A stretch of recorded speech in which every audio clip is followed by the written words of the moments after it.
ಇದು ಒಂದು ತಮಾಷೆ ಪ್ರಸಂಗ ಹೇಳಬೇಕು. ನಾನು ಅಮೇರಿಕೆಯಲ್ಲಿ ಯಾವುದೋ ಯೂನಿವರ್ಸಿಟಿಯಲ್ಲಿ ಪಾಠ ಮಾಡುವಾಗ ನಾನು ಯಾರು ಅನ್ನೋ ಬಗ್ಗೆ ಶಂಕರಾಚಾರ್ಯರು ಹೇಳಿದರು. ಕೋಹಂ ಕುತ ಆಯಾತಃ, ನಾನು ಯಾರು, ಯಾಕೆ ಬಂದಿದ್ದೇನೆ ಇಲ್ಲಿ ಅಂತ ಪ್ರಶ್ನೆ ಕೇಳ್ಕೊಂಡ್ರು ಅಂತ. ಆ ಹುಡುಗರು ನಕ್ಬಿಟ್ರು, ನಾವು ಯಾರು ಅಂತ ನಮಗೆ ಗೊತ್ತಿಲ್ವಾ ಅಂತ. ಆ ಹುಡುಗರವರು ಮುಂದೆ ಕೂತಂತ ಹುಡುಗಿನ ಕರೆದೆ, ಮೇಲೆ ಬಾ ಇಲ್ಲಿ ಅಂತ ಬಂದ್ಲು. ವಾಟ್ಸ್ ಯುವರ್ ನೇಮ್ ಅಂದೆ. ಲಿಝಿ ಅಂದ್ಲು. ಎಲಿಜಬೆತ್ಗೆ ಲಿಝಿ ಅಂತ ಕರ್ಕೋತಾರೆ. ಐ ಆಮ್ ಲಿಝಿ ಅಂದ್ಲು. ನಾಳೆ I didn't ask your name, who are you ಅಂತ ಕೇಳಿದೆ. Me I am a final year MBA student ಅಂದ್ಲು. I didn't ask what are you studying, but who are you? She said I don't know. I am daughter of so and so ಅಂದ್ಲು. I didn't ask who is your father, but who are you? ತಲೆ ಕೆಟ್ಟು ಹೋಗಿರ್ಬೇಕಲ್ಲ ಆಕೆಗೆ. ಯಾವ course ಬೇಕಾಗಿಲ್ಲ, ನಿನ್ನ ಹೆಸರು ಬೇಕಾಗಿಲ್ಲ, ನೀನು ಯಾರು ಏನು ಹೇಳ್ತಾಳೆ ತಲೆ ಕೆಟ್ಟು. ಆಕೆ ತಲೆ ಕೆಟ್ಟು ಹೋಯ್ತಾಗಿ. ನಾನು ಯಾರ ತಂಗಿ ಅಂತ ಕೇಳಲ್ಲ, ನಿನ್ನ ಯಾರು ಅಮ್ಮ ಅಂತ ಕೇಳಲ್ಲ, ಮಗಳು ಅಂತ ಕೇಳಲ್ಲ, ನಿಮ್ಮ ಪಕ್ಕದ ಮನೆಯವ್ರು ಯಾರು ಅಂತ ಕೇಳಲ್ಲ, ನೀನು ಯಾರು ಕೇಳ್ತಾ ಹೋದೆ. ಕೊನೆಗೆ ಆಕೆ ಒಂದು ಥಿಯರಿ ಬಂದುಬಿಟ್ಲು. I don't know I can answer this question, I am this body, ನಾನು ಈ ದೇಹ ಅಂತ ಹೇಳಿದ್ಲು. ಫಸ್ಟ್ ಕ್ಲಾಸ್ ಆಯ್ತು ನನಗೆ. ಭಾಳ ಚೆನ್ನಾಗಿ ಹೇಳಿದೆಮ್ಮ, ಇದು ನಾನು ದೇಹ ಕರೆಕ್ಟ್. ನೀನು ಕೈ ಚಾಚು ಅಂದೆ. ಕೈ ಚಾಚಿದ್ಲು. ವಾಟ್ ಈಸ್ ದಿಸ್ ಅಂತ ಕೇಳಿದೆ. ಮೈ ಹ್ಯಾಂಡ್ ಅಂದ್ಲು. ಕೇರ್ಫುಲ್ಲಾಗಿ ಹೇಳಬೇಕು ನೀನು. ಇದು ನನ್ನ ಕೈ ಅಂದ್ಲು. ಇದು ನನ್ನ ಕಾಲು, ಇದು ನನ್ನ ಕಣ್ಣು, ನನ್ನ ತಲೆ, ಮೂಗು ಅಲ್ಲ. ವಿಚಾರ ಮಾಡಿ ನೋಡಿ ಎಷ್ಟು ಚೆನ್ನಾಗಿದೆ ಇದು. ಇದು ನನ್ನ ಪೆನ್ನು ಅಂತ ಹೇಳಿದರೆ ನಾನು ಬೇರೆ, ಪೆನ್ ಬೇರೆ. ಹೌದು ತಾನೆ? ನಾನೇ ಪೆನ್ ಆಗೋಕ್ಕೆ ಸಾಧ್ಯ ಇಲ್ಲ. ನಾನೇ ಪೆನ್ ಆಗಿದ್ದರೆ ಮಾತನ್ನು ಹೇಳ್ತಿರ್ಲಿಲ್ಲ. ಇದು ನನ್ನ ಪೆನ್ನು ಅಂದರೆ ನಾನು ಬೇರೆ, ಪೆನ್ ಬೇರೆ. ಈಗ ಇದು ನನ್ನ ಕೈ ಅನ್ನೋದಾದರೆ ಯಾರು ಅದು ಹೇಳ್ತಿರೋದು? ನೀನು ಬೇರೆ, ಇನ್ನು ಕೈ ಬೇರೆ. My legs, my head, my eyes, my nose ಅಂತ ಹೇಳಬೇಕಾದ್ರೆ ಅವೆಲ್ಲ ಬೇರೆ. ನಂದು ಅಂತ ಹೇಳೋರು ಯಾರು? ಈಗ ನೀನು ಹೇಳಿದೆಲ್ಲ ದಿಸ್ ಈಸ್ ಮೈ ಬಾಡಿ ಅಂದೆಲ್ಲ. ಮೈ ಆ್ಯಂಡ್ ಬಾಡಿ ಅಂದರೆ ಬಾಡಿ ಬೇರೆ, ನೀನು ಬೇರೆ. ವಿಚಿತ್ರ ಅನ್ಸಲ್ವಾ ಇದು ಹೇಳಿದಾಗ? ದಿಸ್ ಈಸ್ ಮೈ ಬಾಡಿ ಅಂದರೆ ಇಸ್ ಮೈ ಪೆನ್ ಅಂದ ಹಾಗೆ. ಪೆನ್ ಬೇರೆ, ನಾನು ಬೇರೆ. ದಿಸ್ ಈಸ್ ಮೈ ಬಾಡಿ ಅಂದರೆ ನೀನು ಬೇರೆ, ಬಾಡಿ ಬೇರೆ. ನೀನು ಯಾರು? Terribly confusing ಅಂದ್ಲಕ್ಕೆ. ನಿನಗಲ್ಲ, ಶತಮಾನಗಳಿಂದ ನನಗೆ ಕನ್ಫ್ಯೂಷನ್ ಆಗಿದೆ, ನಾ ಯಾರು ಅಂತ ಗೊತ್ತಿಲ್ಲ. ಈ ಪ್ರಶ್ನೆ ಬಹಳ ಕಾಡಿದಂಥ ಪ್ರಶ್ನೆ ಎಲ್ಲರಿಗೂ. ನಾನು ಯಾರು, ನಿಜವಾಗ್ಲೂ ಯಾರು? ನನಗೊಂದು ಹೆಸರು ಗುರುರಾಜ ಅಂತ ಇಟ್ಟಿದ್ದಾರೆ. ನಾನು ಇಟ್ಕೊಂಡದ್ದಲ್ಲ, ಅದು ನಮ್ಮಪ್ಪ ಇಟ್ಟದ್ದು. ಅದೊಂದು ಲೇಬಲ್ ಅಂಟಿಸ್ಬಿಟ್ಟಿದ್ದಾರೆ ನನಗೆ, ಗುರುರಾಜ ಅಂತ. ನನ್ನ ಮಕ್ಕಳು ನನಗೆ ಅಪ್ಪ ಅಂತಾರೆ. ಇದು ಲೇಬಲ್ ನನ್ನ ಮಕ್ಕಳು ಹಾಕಿದ್ದು ನನಗೆ. ನಾನು ಹೆಂಡ್ತಿ ನನ್ನ ಗಂಡ ಅಂತಾಳೆ, ಆಕೆ ಹಾಕಿದ ಲೇಬಲ್ ನನಗದು. ಇವೆಲ್ಲ ಲೇಬಲ್ ಅಂಟಿಸ್ಕೊಂಡು ಬದುಕಿದ್ದೀನಿ ನಾನು ಅಂತ. ನಾನು ಯಾವುದು ನಿಜವಾಗ್ಲೂ ಯಾವುದು? ಲೇಬಲ್ ಎಲ್ಲ ತೆಗೆದು ಹಾಕಿದರೆ ಏನು ನಾನು ಅಲ್ವಾ? ಎಂಥ ತಮಾಷೆ ಅಲ್ವಾ ಇದು? ನಾನು ಯಾರು ಅಂತ ಗೊತ್ತಿಲ್ಲ. ನಿಮಗೆಲ್ಲ ಗೊತ್ತು, ಸಾಕ್ರೆಟಿಸ್ ಬಗ್ಗೆ ಗೊತ್ತು. ಮಹಾನ್ ದಾರ್ಶನಿಕ, ವಿಕ್ಷಿಪ್ತ ಮನುಷ್ಯ. ಒಂದು ಸಲ ಅವ್ನು ನೋಡೋದಕ್ಕೆ ಅಥೆನ್ಸಿಗೆ ಯಾರೋ ಬಂದ್ರಂತೆ. ದೂರದಿಂದ ಬಂದಿದ್ದಾರೆ. ನದಿ ದಾಟಿ ಬೆಟ್ಟ ದಾಟ್ಕೊಂಡು ಕಷ್ಟಮಟ್ಟ 15 ದಿವಸ ಪ್ರವಾಸ ಮಾಡಿ ಬಂದರು. ಎಲ್ಲಿರ್ತಾನೆ ಸಾಕ್ರೆಟಿಸ್? ಆ ಮನೆಯಲ್ಲಿ ಇರ್ತಾನೆ ಅಂತ ಯಾರು ಹೇಳಿದರು. ಆ ಮನೆಗೆ ಹೋದರು. ಬಾಗಿಲು ತಟ್ಟಿದ್ರು. ಸಾಕ್ರೆಟಿಸೇ ಬಾಗಿಲು ತೆಗೆದ. ಯಾರು ಬೇಕಾಗಿತ್ತು ಅಂತ ಕೇಳಿದ. ಅವ್ರು ಹೇಳಿದರು, ಸಾಕ್ರೆಟಿಸ್ ಇದ್ದಾರ ಮನೇಲಿ ಅಂತ ಕೇಳಿದ್ರು. ಇಲ್ಲ ಅಂದ. ಇವನೇ ಸಾಕ್ರೆಟಿಸು. ಅವನ ಜೊತೆಗೆ ಪ್ಲೇಟೋ ಇದ್ದಾನೆ ಜೊತೆಗೆ. ಸಾಕ್ರೆಟಿಸ್ ಇಲ್ವಾ? ಮತ್ತು ಈ ಮನೇಲಿ ಇರ್ತಾರೆ ಅಂತ ಹೇಳಿದರು. ನನಗೂ ಹೇಳ್ತಾರೆ ರೀ ಭಾಳ ಜನ ಇಲ್ಲೇ ಇದ್ದಾನೆ ಅಂತ, ನನಗೆ ಸಿಕ್ಕಿಲ್ಲ ಅವನು. ಮತ್ತು ಅವನು ಹೀಗಿದ್ದಾನಂತೆ, ಕುಳ್ಳಗಾಗಿದ್ದಾನಂತೆ, ದಪ್ಪ ಮೂಗಂತೆ, ಸ್ವಲ್ಪ ವಿಕಾರವಾಗಿದ್ದಾನೆ ಅಂತ ಹೇಳ್ತಾರೆ. ನನಗೂ ಹಾಗೆ ಹೇಳಿದ್ದಾರೆ ಸಾಕಷ್ಟು ಜನ. ನನಗೆ ಸಿಕ್ಕಿಲ್ಲ ಸಾಕ್ರೆಟಿಸಿನ, ಹುಡುಕ್ತಾ ಇದ್ದೀನಿ. ನಾನು ಇಲ್ಲೇ ಹುಟ್ಟು ಇಲ್ಲೇ ಬೆಳೆದವನು. ಅವರಂದ್ರಂತೆ ಇಲ್ಲೇ ಹುಟ್ಟು ಇಲ್ಲೇ ಬೆಳೆದಿದ್ದೀರಿ, ಮತ್ತು ಯಾರು ಮನೆ ಅಂತ ತೋರಿಸ್ತಾರೆ ಅವ್ರ ಮನೆಯಲ್ಲೇ ಇದ್ದೀರಿ ನೀವು, ನಿಮಗೆ ಗೊತ್ತಿಲ್ವ ಸಾಕ್ರೆಟಿಸು? ಅವ್ನು ಹೇಳ್ತಾನೆ, ನಿಜವಾಗ್ಲೂ ಕೈ ಮುಗಿದು ಪ್ರಾಮಾಣಿಕವಾಗಿ ಹೇಳ್ತೀನಿ ನಾನು, ನನಗೇನೂ ಸಾಕ್ರೆಟಿಸ್ ಸಿಕ್ಕಿಲ್ಲ.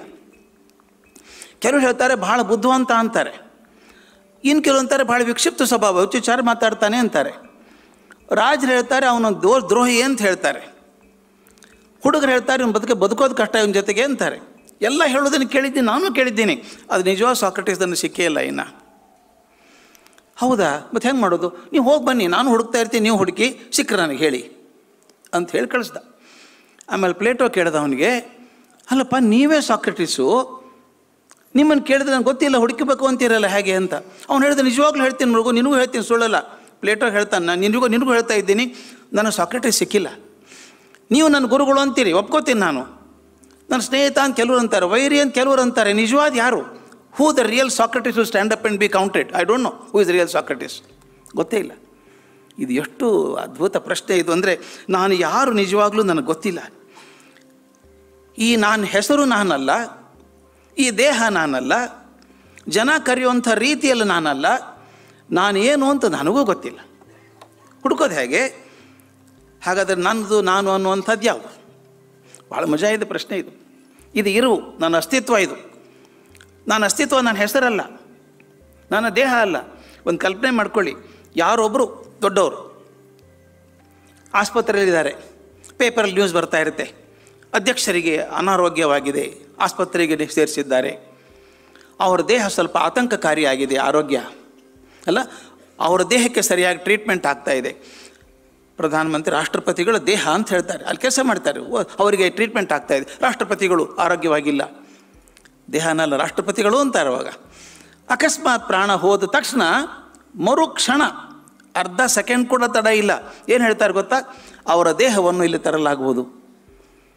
ರಾಷ್ಟ್ರಪತಿಗಳನ್ನ ಕರ್ಕೊಂಡ್ಬರ್ತೀವಿ ಅನ್ನೋಲ್ಲ, ರಾಷ್ಟ್ರಪತಿಗಳ ದೇಹವನ್ನು ತೊಗೊಂಡು ಬರ್ತೀವಿ ಅಂತಾರೆ. ರಾಷ್ಟ್ರಪತಿಗಳು ಎಲ್ಲಿ ಹೋದರು? ಅವ್ರು ಯಾರು? ಅವ್ರು ನಿಜವಾಗ್ಲೂ ಅವರ ದೇಹವನ್ನೇ ರಾಷ್ಟ್ರಪತಿ ಅಂದ್ಕೊಂಡಿದ್ವಿ ನಾವು, ಅವರಲ್ಲ ಈಗ.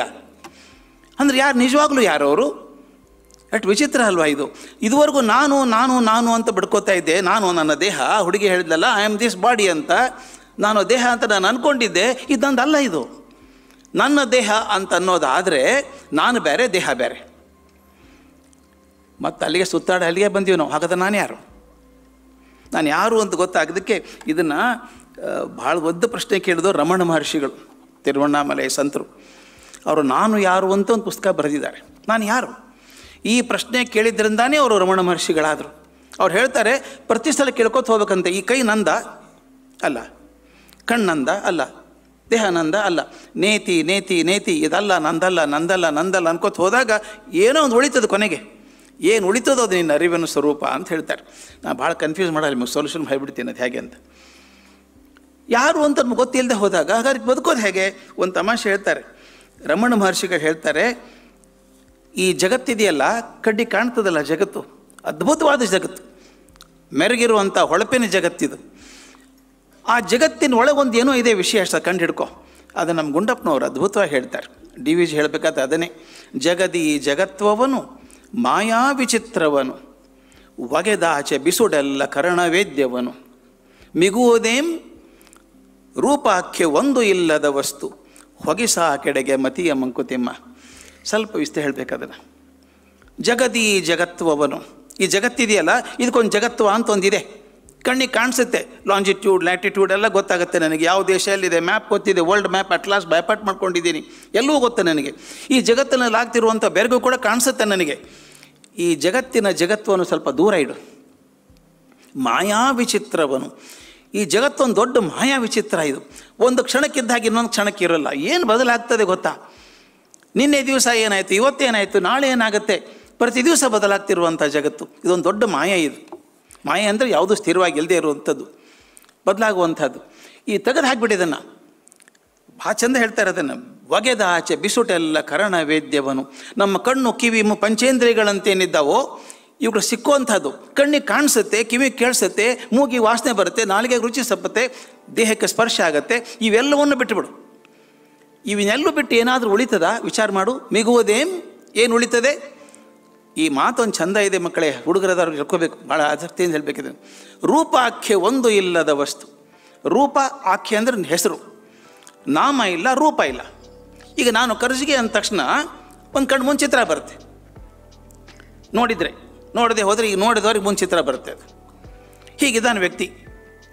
ನೆಕ್ಸ್ಟ್ ಟೈಮ್ ಬಂದಾಗ ಗೊತ್ತಾಯ್ತು ಬಿಡಿ, ಅವ್ರು ನೋಡಿದ್ದೇನೆ ಅವ್ರನ್ನ. ಯಾಕಂದರೆ ಒಂದು ರೂಪ ಇದೆ, ಒಂದು ಹೆಸರು ಇದೆ. ಅದಕ್ಕೆ ರೂಪ ಹೆಸರು ಎರಡೂ ಇದಾವಲ್ಲ, ಆದ್ದರಿಂದ ಒಂದು ಪಸ್ತಿ ಗುರುತಾಯ್ತು ನನಗೆ.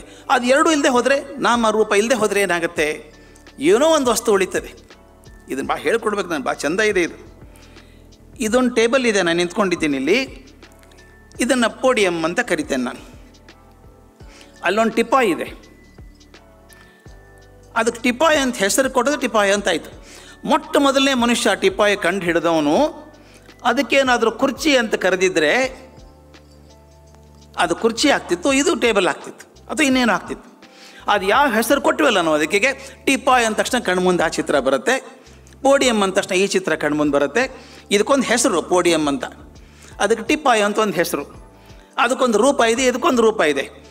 ಎರಡೂ ತೆಗೆದುಬಿಡಿ ನೋಡೋಣ. ನಾಮ ರೂಪ ಎರಡು ತೆಗೆದು ಉಳಿದೇನು? ಮರ ಒಂದೇ, ಮೂಲ ಮರ ಒಂದೇ ಅದು.